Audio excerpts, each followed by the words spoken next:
There is one thing I want everyone to know.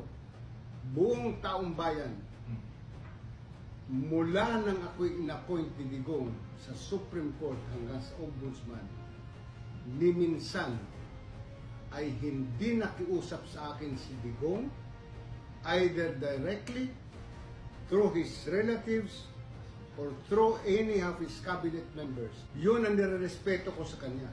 Na nirespeto din niya yung aming trabaho.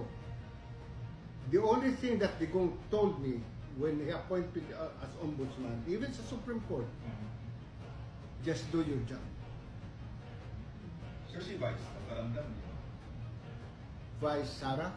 No, never also. In fact, I only met the Vice President once in our out-of-town hearings when I was with the Sandigan Bayan, when she treated us, I think, for lunch dahil hindi pwede noon si Digong. So siya ang sumalo sa siya nagpakain sa amin ng lunch. That's the first and the last time I met the Vice President. Kahit magbanggaan kami, siguro hindi ako makikilala ni ni Vice.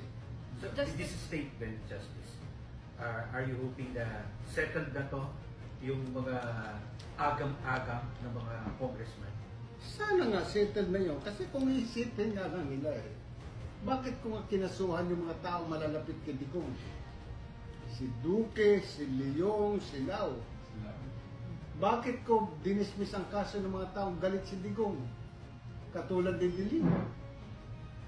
Diba? Siguro naman parang that is against human nature yung ginagawa ko na hindi na yun, di ba? Kung ang ginagawa ko ay sang-ayon ko ano sinasabi ni Digong.